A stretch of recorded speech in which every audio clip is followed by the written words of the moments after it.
kebajikan, dan melakukan yang terbaik sepanjang kehidupan ini. Orang yang sudah tua, orang yang sedang sakit, dan orang mati adalah merupakan fenomena yang lumrah dalam kehidupan manusia. Menjadi sakit adalah hal yang wajar bagi setiap orang. Menjadi tua belum tentu dialami oleh setiap orang. Namun menjadi mati tak pernah terlewatkan. Siapapun yang telah dilahirkan, maka suatu saat akan mengalami kematian. Meskipun demikian, banyak di antara kita yang justru mengabaikan ketiga utusan agung tersebut. Kita tidak mengambil pelajaran dari fenomena tersebut. Tidak hanya sewaktu orang lain mengalaminya, tetapi juga sewaktu terjadi pada diri sendiri. Inilah yang disebut dengan kenyataan yang terlupakan. Menjadi tua, sakit dan mati adalah merupakan konsekuensi yang pasti akan dialami oleh setiap orang. Hal ini sesuai dengan sabda Sang Buddha yang terdapat di dalam kitab suci Anguttara Nikaya kelompok 3, yaitu tentang 3 utusan agung yang tidak bisa dihindari oleh siapapun. Kemudian Sang Buddha bersabda, "Oh para biku, ada 3 utusan agung. Apakah ketiga utusan agung tersebut? Utusan agung tersebut adalah usia tua, sakit, dan kematian. Utusan agung yang pertama akan datang dan pasti akan kita alami, yaitu dikala rambut kita menjadi memutih, kulit kita menjadi keriput, daya kekuatan atau tenaga menjadi melemah, gigi menjadi ompong, berjalan terhuyun-huyun. Ketika berjalan harus dibantu dengan tongkat. Daya penglihatan sudah menjadi kurang. Daya ingat sudah menjadi tumpul atau pelupa. Dan pendengaran pun semakin menjadi berkurang, menjadi tidak jelas lagi. Semua ini adalah merupakan utusan agung yang pertama, yaitu tentang usia tua. Utusan agung yang kedua akan datang dan pasti akan kita alami, yaitu dikala kita sudah tidak bisa kemana-mana, meskipun kita tidur di tempat yang empuk, tempat yang nyaman, tetapi kita tidur terasa di atas batu. Ketika berjalan harus dibantu dengan kursi roda karena lumpuh. Meskipun kita mengonsumsi makanan-makanan yang enak, makanan-makanan yang lezat, terasa tidak enak menjadi hambar, dan berbagai macam penyakit menggerogoti tubuh ini,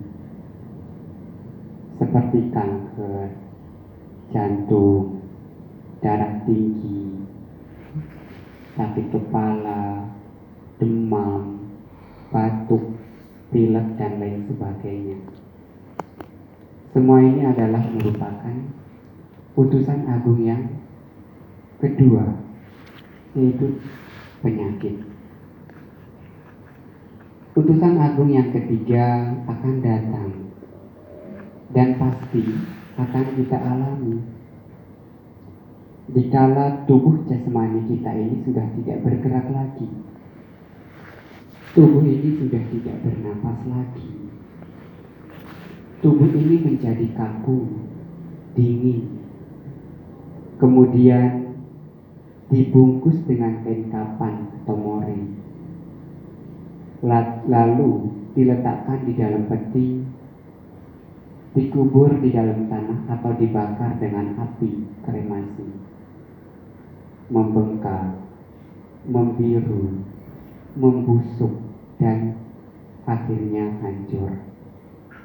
Semua ini adalah merupakan utusan agung yang ketiga, yaitu tentang kematian. Ketiga utusan agung ini yaitu usia tua, sakit, dan kematian merupakan hal yang lumrah dalam kehidupan manusia. Karena sekarang ini kita sudah terlanjur terlahir sebagai manusia, maka sebagai konsekuensinya adalah kita tidak bisa terhindar dari ketiga utusan agung tersebut. Sebagai orang yang bijaksana, sebelum ketiga utusan agung ini datang, yaitu semasih muda sebelum tua, semasih sehat dan kuat sebelum sakit, semasih hidup dan sebelum kematian tiba, inilah maka hendaknya gunakanlah kesempatan baik itu untuk bergegas melakukan hal-hal baik dan bermanfaat, baik bermanfaat bagi orang lain dan bermanfaat bagi diri sendiri.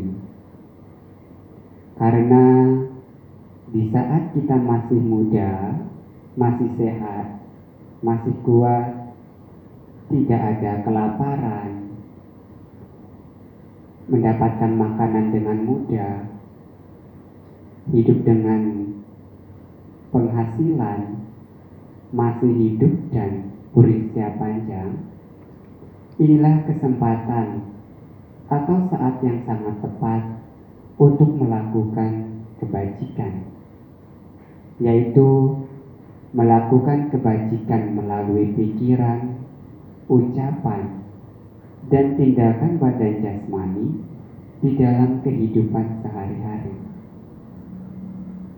Karena sesungguhnya kebajikan itulah yang akan menjadi pelindung dan membuahkan kebahagiaan, baik kebahagiaan di kehidupan saat ini maupun kebahagiaan di kehidupan yang akan datang. Merupakan hal yang sangat penting bagi kita semua, apakah itu orang tua, dewasa, remaja,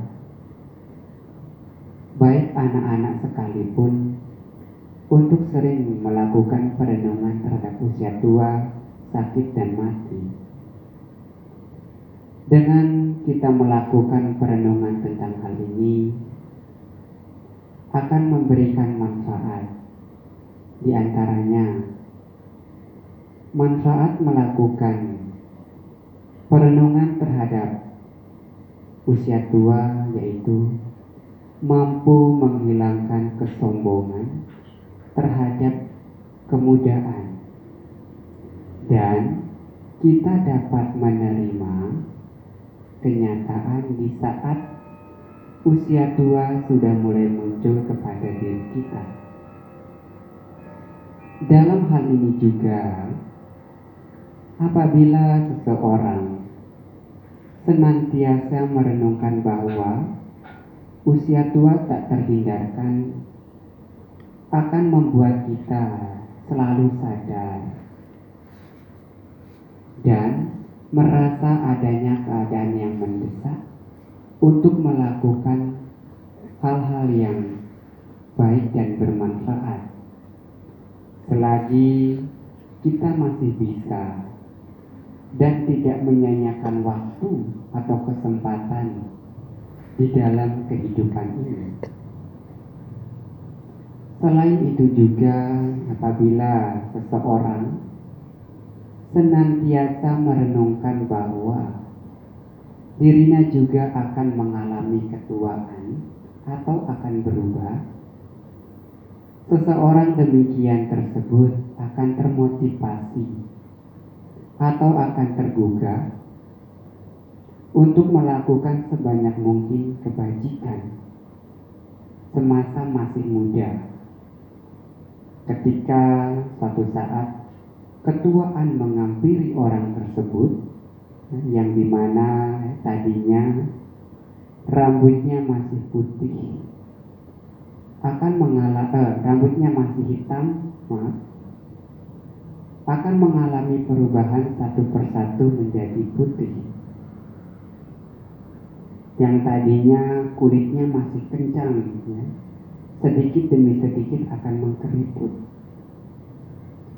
Yang tadinya giginya masih putih, masih bersih, masih rapat, masih kuat, satu persatu akan copot dan menjadi ompong. Orang demikian tersebut tidaklah begitu menderita. Bahkan ia tidak menderita karena sudah ada persiapan untuk menghadapi ketuaan yang pasti akan dialami. Manfaat melakukan perenungan terhadap penyakit yaitu mampu menghilangkan kesombongan terhadap kesehatan, dan kita dapat menerima kenyataan di saat kita sedang mengalami sakit. Dalam hal ini juga, apabila seseorang sering merenungkan tentang penyakit yang tak terhindarkan, maka seseorang tersebut selalu sadar untuk memperhatikan kesehatan jasmani dan merawat diri. Ketika kita masih sehat dan kuat, rajin mengumpulkan bekal untuk dipergunakan ketika kita sedang mengalami sakit dan tidak bisa bekerja. Bagi yang kini sedang mengalami sakit, perenungan ini akan memberikan pengertian bahwa ini adalah merupakan kenyataan hidup yang sedang dirasakan, sehingga tidak timbul prasangka buruk. Selain itu juga, seseorang yang senantiasa merenungkan bahwa kesehatan juga akan berubah. Tubuh ini adalah sarang penyakit. Memang tubuh ini adalah sarang penyakit. Seseorang yang sering merenungkan hal demikian tentunya akan termotivasi untuk melakukan kebajikan dan melakukan yang terbaik ketika tubuh ini masih sehat dan masih kuat. Manfaat melakukan perenungan terhadap kematian adalah mampu menghilangkan kesombongan terhadap kehidupan atau usia panjang, akan pasti dan bisa menerima perubahan ketika salah satu dari anggota keluarga mengalami kematian. Akan tenang, tidak takut maupun cemas ketika menghadapi kematian. Dalam hal ini juga, apabila seseorang sering-sering merenungkan tentang kematian, akan membuat kita selalu sadar serta mendorong diri kita untuk melakukan kebajikan. Selain itu, membuat kita selalu berhati-hati dalam menjalankan segala sesuatu agar tetap terjaga dan tidak lengah. Ketika sewaktu-waktu kematian datang menghampiri, maka kita dapat menerima kenyataan ini. Karena kita menyadari bahwa segala sesuatu yang berkondisi adalah tidak kekal, anicca, akan mengalami perubahan, tidak ada yang kekal. Selain hal-hal di atas, ada manfaat lain. Maka kita akan bersemangat untuk melakukan sesuatu yang bermanfaat, yang berguna bagi diri sendiri maupun bagi orang lain. Mumpung sekarang ini kita masih muda, masih sehat, masih kuat, dengan melakukan perenungan tentang hal ini, mampu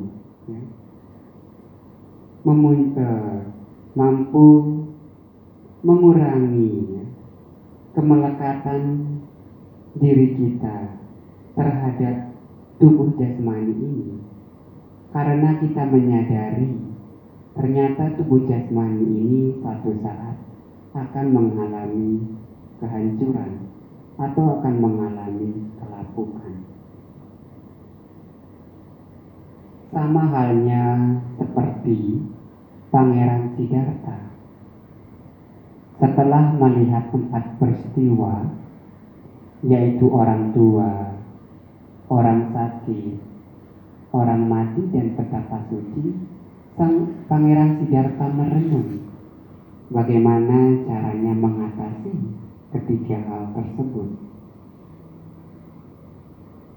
Dan akhirnya Pangeran Siddhartha pada satu kesempatan meninggalkan istana dan menjadi seorang petapa.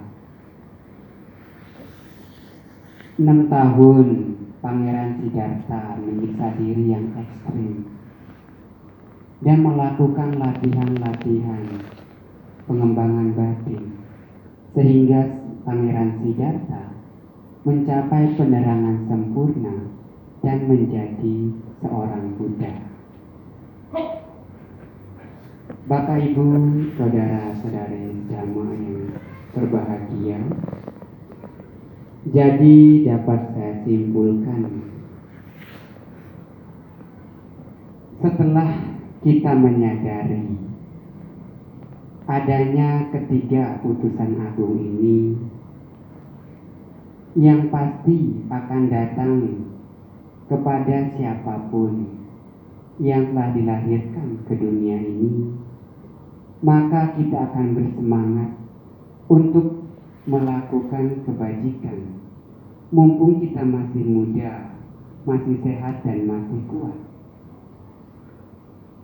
mari kita melakukan hal-hal yang baik dan bermanfaat di dalam kehidupan ini, melaksanakan dhamma, mempraktikkan dhamma, guna mencapai kebebasan sejati,